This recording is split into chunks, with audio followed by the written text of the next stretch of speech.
यहाँ पर ठोक बजा के टिकट देना था कि कौन हेमंत सोरेन को पटक सकता है, इसीलिए मुझे दिया गया है। मुझ में उतनी क्षमता है। तमाड़ से राजा पीटर सामान्य कार्यकर्ता ने शिबू सोरेन को हरा दिया था। दुमका 2014 में लुइस मरांडी ने हेमंत सोरेन को मुख्यमंत्री रहते हुए हरा दिया था। तो झारखंड का ये सिलसिला चलता आ रहा है और ये प्रकृति है झारखंड की। देखिए, इस वक्त हमारी मौजूदगी झारखंड के मुख्यमंत्री हेमंत सोरेन के गढ़ में है। हेमंत सोरेन जो कि झारखंड के मुख्यमंत्री हैं और इसी बरहेट विधानसभा से हैं, और मैं अभी बरहेट विधानसभा के अंदर हूं। और देखिए, सबसे बड़ी बात यह है कि बरहेट विधानसभा के अंदर जो बीजेपी ने गामलिन हेम्ब्रम जिनको टिकट दिया है, वो हमारे साथ यहाँ पे मौजूद हैं। उनकी एक सभा चल रही थी, हमने इनको यहीं पे सोचा कि यहाँ पे आपसे बात कर ले। कैसे, जोहार जोहार, कैसे देख रहे हैं आप? भाजपा ने इतनी बड़ी जिम्मेदारी दी आपको, इतना विश्वास जताया है, कैसे देख रहे हैं इन चीज़ों को? जी, भाजपा हमें जिम्मेदारी दी है तो मैं अपने आप को अकेले नहीं महसूस कर रहा हूं। भाजपा केंद्रीय नेतृत्व, प्रदेश नेतृत्व एक परिवार है और पूरे परिवार के लोग इस युद्ध में लगे हुए हैं। नहीं, मुख्यमंत्री के खिलाफ आपको उतारा गया है और मुख्यमंत्री का यह गढ़ है, कैसे देख रहे हैं? भाजपा ने इतनी बड़ी जिम्मेदारी दी है, उसके बाद मुख्यमंत्री को सीधे तौर पे टक्कर देना। 100% नहीं, 500% हम तो जीत के लिए आश्वस्त हैं। अच्छा, झारखंड की प्रकृति को आप भली भांति जानते हैं। तमाड़ से राजा पीटर सामान्य कार्यकर्ता ने शिबू सोरेन को हरा दिया था। दुमका 2014 में लुइस मरांडी ने हेमंत सोरेन को मुख्यमंत्री रहते हुए हरा दिया था। तो झारखंड का ये सिलसिला चलता आ रहा है और ये प्रकृति है झारखंड की, तो वो प्रकृति फिर से पुनरावृत्ति करेगी अपने आप को, और इसीलिए हेमंत सोरेन कहीं नहीं है, यहाँ पर वो विदा हो रहे इस बार। पूछिए, जनता लोग तैयार है? एक बार घुमा दीजिए, जनता लोग का मूड क्या है। ठीक है। अच्छा, आप अभी पिछले बार भी विधानसभा चुनाव लड़े थे आपने? विधानसभा चुनाव आपने पहली बार तो ये नहीं लड़ा, इसके पहले भी आपने एक बार लड़ा है इसी बरहेट से? जी जी, इसके पूर्व मैंने परिचयात्मक अपने आप को प्रतिनिधित्व के तौर पर प्रस्तुत करने के लिए 2019 में आजसू पार्टी केला छाप से चुनाव लड़ा था। अच्छा, क्या मुद्दा लेकर आप आए हैं? क्या मुद्दा दिख रहा है आपको? यहाँ की स्थानीय मुद्दा क्या है? क्या लग रहा है आपको मुख्यमंत्री के कार्यकाल में कितना डेवलप हुआ है? आप अभी भले ही कैंडिडेट है, लेकिन आप जो यहाँ के राजनीति को इतने दिन से देख रहे हैं, तो उसमें क्या लग रहा है आपको, कितना काम हुआ है यहाँ पर? मैं तो इसी बरहेट विधानसभा क्षेत्र के अंतर्गत ही पेट खासा गांव में जन्म हुआ और यहाँ बचपन से ही हमारी देख रहा हूँ। मेरी जन्म 15/2/1991 को हुई है। 33 साल 8 माह मेरा उम्र है और इस 33 साल के समयावधि में हमने देखा 1990 से, हमारे जन्म के पूर्व से ही झारखंड मुक्ति मोर्चा का यहाँ राज रहा है। 1990 से हेमलाल मुर्मू जी यहाँ के प्रतिनिधि एमएलए के रूप में रहे और लगातार वो 25 साल का कार्यकाल का निर्वहन किए।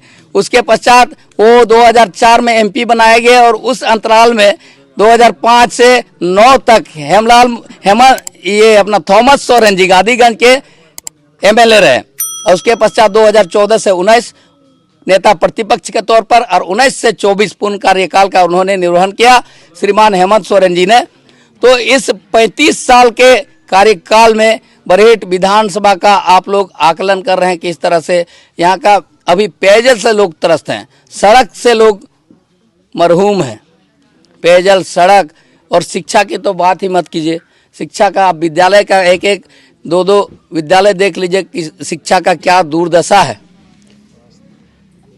तो इस तरह से हम लोग यहाँ देख रहे हैं कि ये मूलभूत सुविधाओं से वंचित रखा गया। भारत 1947 में आज़ाद हो चुका है, 78वां वर्षगांठ हो चुका है, लेकिन इस 78 साल के कार्यकाल में क्या आपको नहीं लग रहा है कि एक भारत, आज़ाद भारत अलग है और ये एक भारत अलग है जो गुलामी से जूझ रहा है, दलालों के गुलामी से जूझ रहा है, और ये प्रतिनिधित्व के कारण है, ये गलत प्रतिनिधित्व के कारण इस तरह का यहाँ पर दुर्गति हो रहा है। भाजपा की भी तो सरकार थी ही झारखंड में, अचानक हो गया सब कुछ। जी, भाजपा की पूर्ण कार्यकाल की सरकार रही, रघुवर दास जी यहाँ के निवर्तमान मुख्यमंत्री जी रहे, उस कार्यकाल में पीडब्ल्यूडी का कई सड़कों का निर्माण किया गया। पहाड़ में जो पहाड़िया बंधु रहते हैं, प्रिमिटिव ट्राइब के लोग रहते हैं, उनको सोलर लाइट के माध्यम से उनको बिजली मुहैया कराया गया। प्रधानमंत्री ग्रामीण विद्युतीकरण के माध्यम से आज जो आप ये पोल देख रहे हैं पूरे पहाड़ में, जंगल में, ये पोल प्रधानमंत्री ग्रामीण विद्युतीकरण के माध्यम से इसका जाल बिछाया गया और बहुत बड़ी बड़ी सड़कें बनी। रघुवर दास जी के कार्यकाल में 108 उपलब्ध कराया गया था ना, क्या रघुवर दास जी का 108 रिबन कंप्लेन था ना, तो आयुष्मान कार्ड के माध्यम से भी लोगों को, और इसके बाद प्रधानमंत्री किसी सम्मान निधि का उसको मुहैया कराया गया। तो इस तरह का भाजपा के कार्यकाल में बहुत सारा विकास का कार्य हुआ। तो क्या झारखंड में भाजपा की सरकार बनाने जा रहे हैं आप लोग? बिल्कुल, इस बार 5 साल के कार्यकाल में सभी युवाओं को जिस तरह से हेमंत सोरेन ने वादा किया था, गरीब महिलाओं को 2000 रुपया मासिक रूप से चूल्हा खर्चा के तौर पर दिया जाएगा। बीपीएल रेखा के नीचे, बिलो पॉवर्टी लाइन के नीचे जो भी परिवार होंगे 72,000 रुपया उसको मासिक रूप से दिया जाएगा।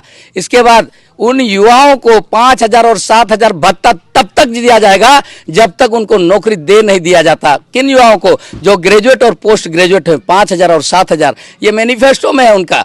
और उसके साथ साथ स्थानीय युवा जो भी होंगे, जिस क्षेत्र के बाहुलता होगा, जिस जाति का बाहुलता होगा, 25 करोड़ तक का टेंडर का काम उस क्षेत्र के युवा लोग करेंगे। ये उनके मैनिफेस्टो में है। थोड़ा सा आप पीछे जाएंगे तो ये देखेंगे। क्या ये सारे वादों में से एक भी वादा पूरा हुआ है क्या? कितना युवा लोग, कितना ग्रेजुएट युवा लोग, यहाँ मुस्लिम युवा भी हैं, संथाल युवा भी हैं, डोम कमर सब युवा हैं। किन युवाओं को 25 करोड़ रुपए का टेंडर मिला है क्या? उसके अतिरिक्त सैकड़ों ऐसे झूठे वादे किए गए जिसको एक को भी धरातल में नहीं उतारा गया। तो ये सारे वादों को आप थोड़ा सा खंगाल लीजिएगा और अभी जो मैं बोल रहा हूँ इसका भी आकलन कर लीजिएगा, तो आपको पता चलेगा कि वो सिर्फ हवाई सरकार है और हेलीकॉप्टर की सरकार है, कारपेट की सरकार है, वो जमीन में कहीं नहीं है।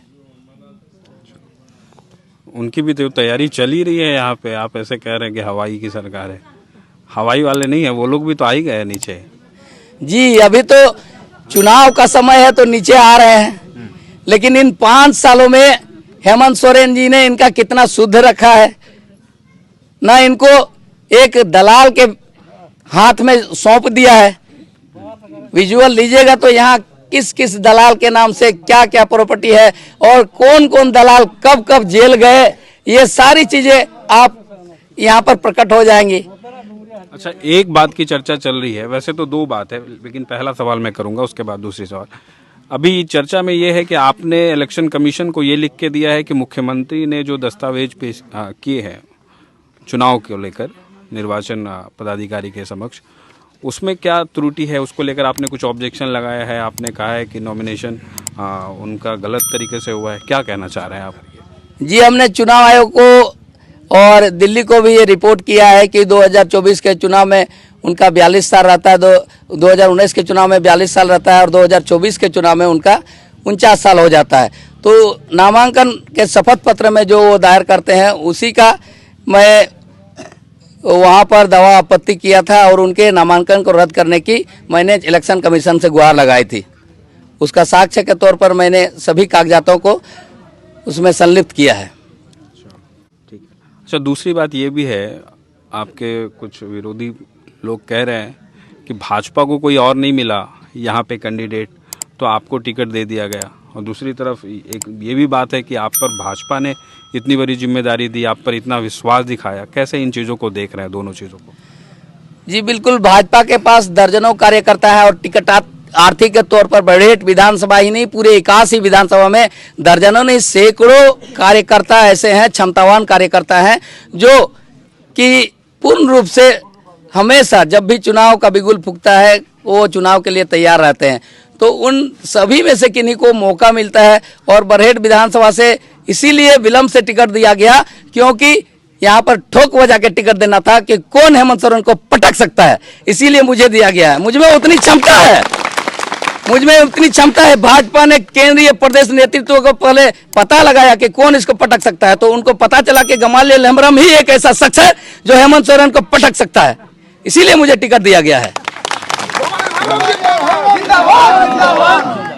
तो देख लीजिए, भाजपा के उम्मीदवार हैं बरहेट विधानसभा से गामलियन हेम्ब्रम, जिनसे हमने बात की, और ये किस तरीके से अपने आप को आश्वस्त कर रहे हैं और ये कह रहे हैं कि ये जीत इनके खाते में जाएगी और आने वाले चुनाव में देखते हैं क्या होता है। तो अभी हम बरहेट विधानसभा में हैं और बरहेट विधानसभा को हम कवर करने निकले हैं और जो ज़मीनी हकीकत है वो हम आपको बताने जा रहे थे और इनसे हमने सुनवाया। और भी आगे कुछ कैंडिडेट और कुछ लोगों से बात करने की कोशिश करेंगे और जो क्या ज़मीनी हकीकत है, आखिर मूल समस्या क्या है, इन मुद्दों पर भी हम बात करेंगे। और देश दुनिया की तमाम खबरों को यूं ही देखते रहें न्यूज़ 24 पर। कैमरा पर्सन सोनू पोद्दार के साथ मैं प्रिंस गुप्ता, न्यूज़ 24 बरहेट।